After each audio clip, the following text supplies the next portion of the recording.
What's up, everybody? Welcome to our Wednesday night Bible study.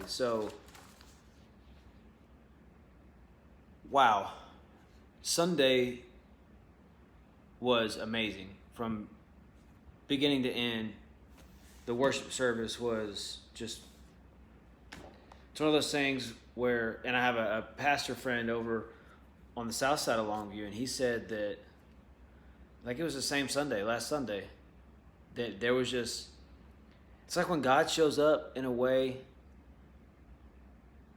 and you can't really explain. You just, it's almost like something you can't describe.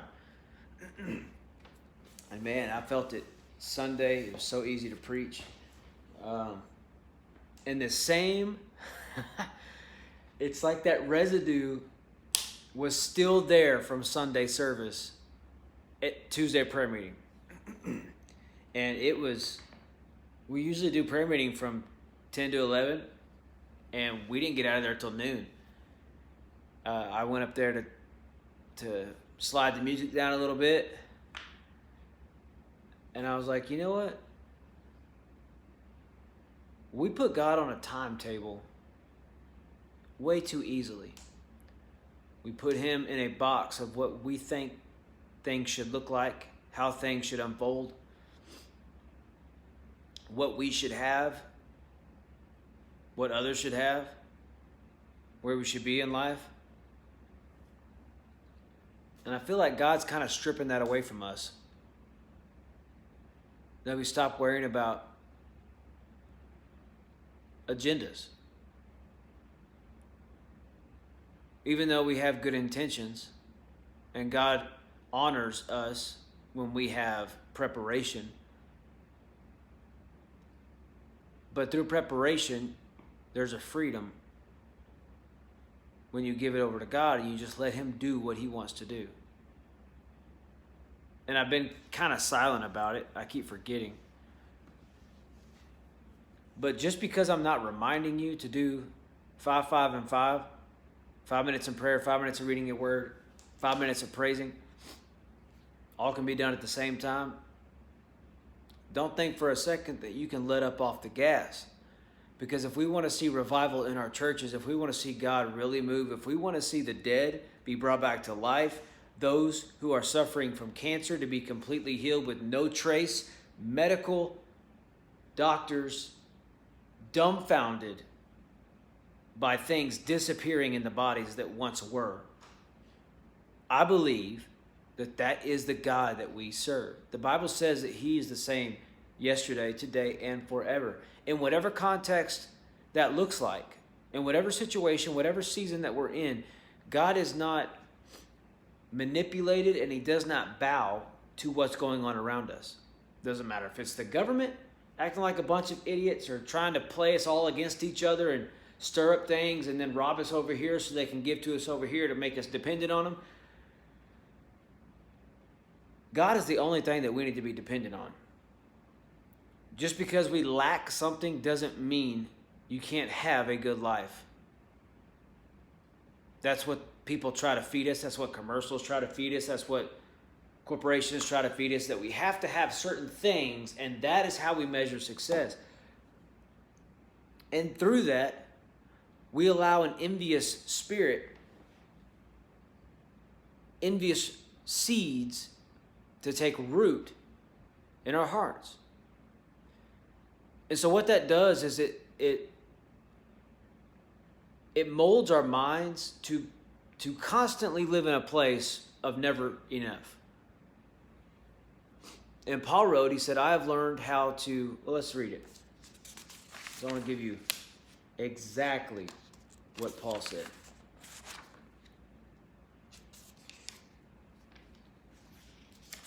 Look at my notes. Thought it was closer to the front. Okay, there we go. So we're going to be looking in Philippians 4, chapter 4, verse 11 through 13. It says, not that I have ever needed anything. So he's immediately recognizing that even though he has had places of gaps of overwhelming whatever, food, money, he understood And he's coming from the place that he knows that he actually did not lack anything he needed. Yes, it would be nice to have a big house with all new whatever, nothing older that you have to repair, or same with a car, a newer car, or Mercedes, or a Lexus, or whatever is your flavor, or some of y'all F-150, F-750, whatever the big daddy is. But those are wants, those aren't needs.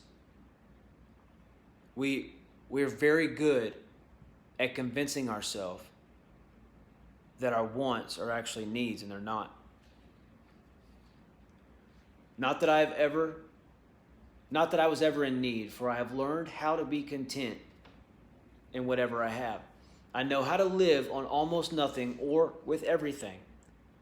I have learned the secret of living in every situation, whether it is with a full stomach or empty, with plenty or little. Verse 13 says, "For I can do everything through Christ, who gives me strength." Even if it's just holding on and making it through those dark seasons, those lonely seasons, those places where we feel like we lack so much. We need to understand that if we have God, and if we are clinging to the cross, if we are saved, redeemed, and born again, we are lacking really nothing. We here in America, we feel like we're so it's technically a spirit of entitlement, but we oftentimes have a woe is me mentality, or we see someone else buying all these things for their kids. And I've been guilty of this. You see all these people driving around with their really nice cars, and let me tell you, most of the time, they could barely make it from paycheck to paycheck because they have such a large payment. That ain't my life. I will drive the less expensive vehicle and have a smaller home. You can have all the payments, and I'll be living and going and doing what I want to do. That's what true freedom is. It's oftentimes that we see something on the surface and we feel like that's what we want, but that stuff that you want, that you need, comes with big payments. You may think, oh, their kids are perfect, or oh, their spouse is perfect, but you don't see the fights. We do this with clothes, jobs, schools. Well, if my kid went to that school, or if I was able to be in this neighborhood, it don't matter. If you have Jesus Christ and you focus on that one thing, that one truth, that is all that you actually need in life. Paul understood this. In 1 Thessalonians 5:18, it says this: "Be thankful." It didn't even hit me till right now that Tuesday morning prayer, by the way, we have Tuesday morning prayer for those who don't work during the day. Maybe you work in the evenings, or you're retired and you don't have anything else to do. Come pray with us at 10 o'clock every Tuesday morning. And we also started about a month ago, Tuesday nights at 7 p.m. So if you do work throughout the day, make sure you come and join us. And this Tuesday morning, I was praying. I always go and I anoint everything on the stage.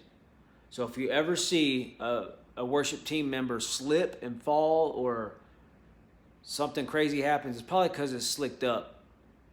If you see somebody come to the altar and you see them slide off the altar, it's because I pray over those things every week, every single Tuesday. If you see youth out there slipping and sliding, I've been anointing their building. But as I was praying yesterday morning at the first prayer meeting, I felt the Spirit of God prompt me to stop asking God. Because, I mean, if you're like me, and I'm a pastor, and I'm blah, blah, blah, blah, I pray and I get on this checklist of things I want God to deal with or work in. Maybe you're not human like I am, but I gravitate towards selfishness. And when I first started praying yesterday morning, it hit me. Stop asking for things that you've already been promised. Stop asking for things that you know that I can do. Begin to pray in such a way that whatever you have need of, you thank me that it's already on its way and being developed as you pray. So I started thanking God. We have the baptism thing on the side. It's over off in the corner. And there's a grease spot almost on every corner of that thing when we turn the lid around. But I anoint that. I pray for that because I want God, when people are getting baptized, that means people are coming to know Jesus.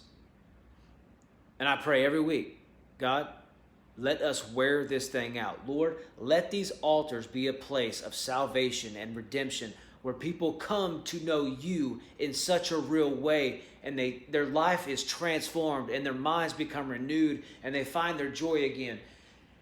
And instead of asking for things, I started thanking him for things.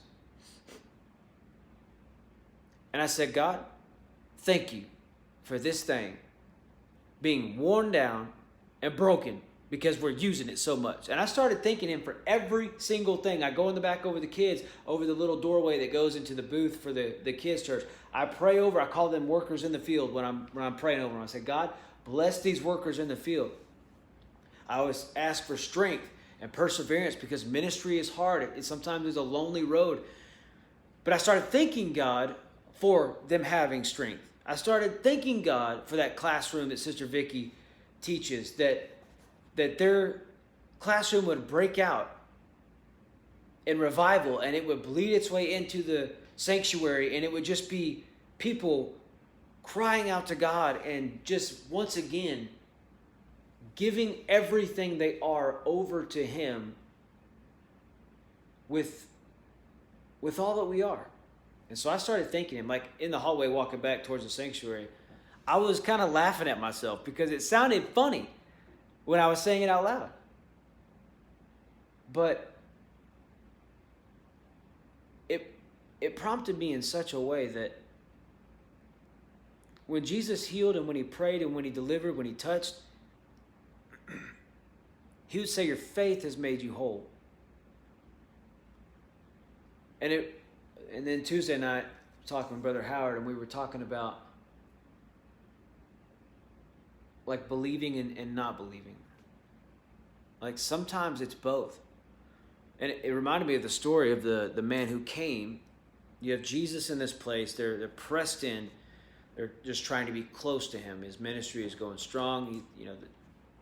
Who he was and what he has done had spread all across the country. And you have the woman with the 12 years of the issue of blood, and then you have the man that had the daughter that was dying. And the man that came, he made the trip. He got to Jesus. But he, to Jesus, said, I believe, but help my unbelief. And sometimes we hear of the things that God has done. We hear of his goodness and his mercy and his grace. But then when it comes to ourselves or our situation, we don't really believe. We believe that it happened to somebody else, but for some reason it becomes this wall that we hit where we don't believe God can actually do it in my life. And I think that's the place that man was coming from, that he had heard, he even had the faith, and he believed enough to make the trip. But he confessed to Jesus. He said, I believe,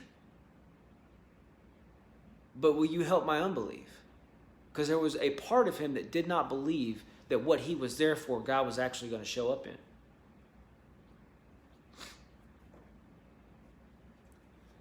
So, what I want to leave you with today is this. Sometimes the roots of resentment can be so deep in our spirits and our hearts and our minds, it becomes a god to us. Literally, the children of Israel, when they left and they were freed from slavery out of Egypt, God blessed them with all their neighbors and everyone around them in that area, blessed them with gold and silver. Like, they took gold and they carried it with them. They were rich. They were filthy rich when they left Egypt. He not only delivered them, but he set them up for generations. They took the blessing that God gave them and they turned it into an idol. And that's what resentment does. We believe God can provide, but it's like we want to take it by, I'm guilty. I want to be in control. You go back to our bedroom, TV remote, it's on my stand, on my nightstand, on my side of the bed. If it ain't there, I'm looking for it. Because I want to change the channel where I want it. We believe God can do great things, but we feel like we have to be the ones to create the blessings. And that's where resentment comes in. That's where jealousy comes in. So much so, and the same with last week where we talked about resentment and all that stuff, and now we're talking about envy and being envious and jealousy. Like, all these things can manifest themselves in a very real and physical way, even though it's in your mind and in your heart. Proverbs 14:30 says, a peaceful heart leads to a healthy body. Jealousy is like cancer to the bones. And Mark 7:21 and 22 says this, for from within a person's heart comes evil thoughts, sexual immorality, theft, murder, adultery, greed, wickedness, deceit, lustful desires, envy, slander, pride, and foolishness. Envy was in the middle of all those terrible things that we run from. We're not always on guard for envy because we're conditioned to want what other people have, and we'll do whatever it takes to get there. Like somehow we're going to earn our way sitting at the table with God. That's not how God works. The Bible actually teaches that no matter what you do, you cannot earn your way into heaven. That's what the Christian faith, that's how it's so different, is because you live a holy life through Jesus Christ and because of what he has done for you. You do not do it to get the gift of salvation.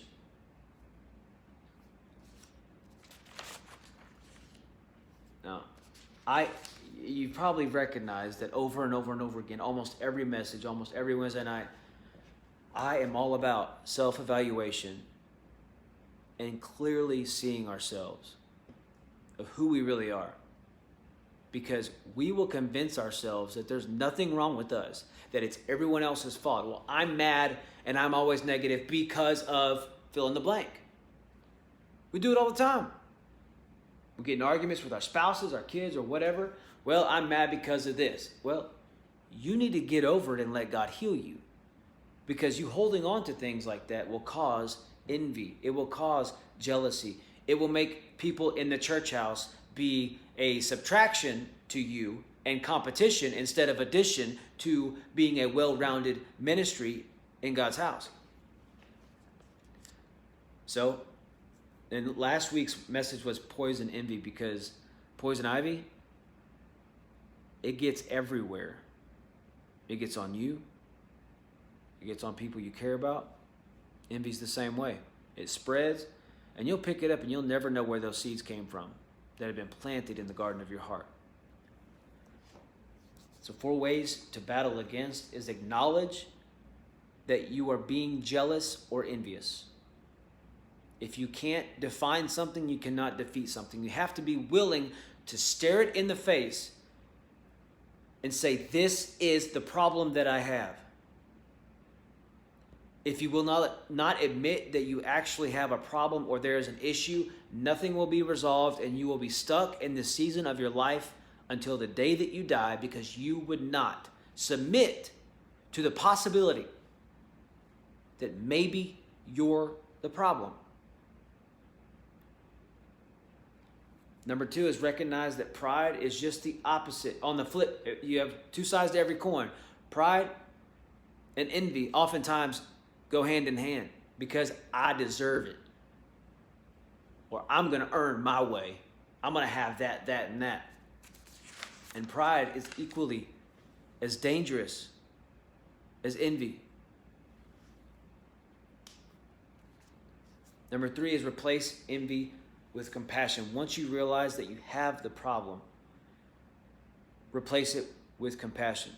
If you're envious, you will not want to serve anybody.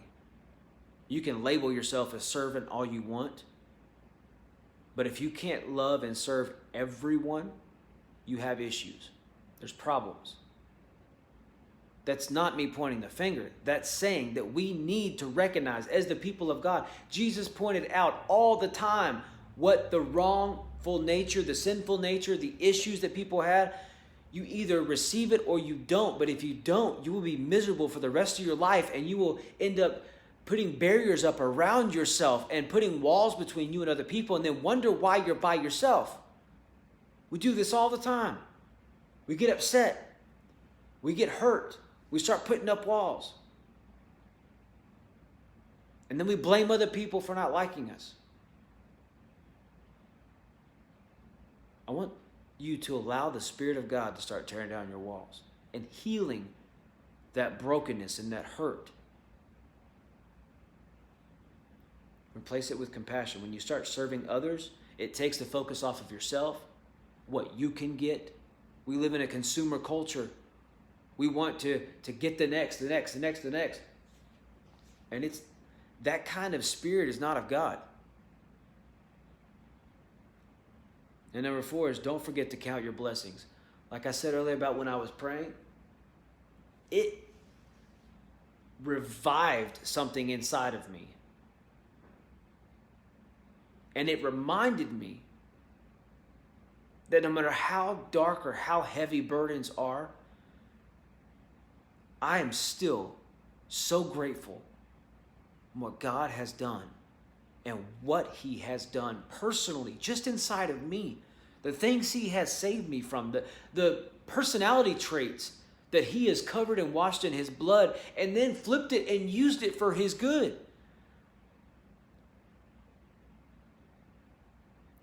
It's hard to be in a constant place of envy or jealousy if you're grateful and you're counting your blessings.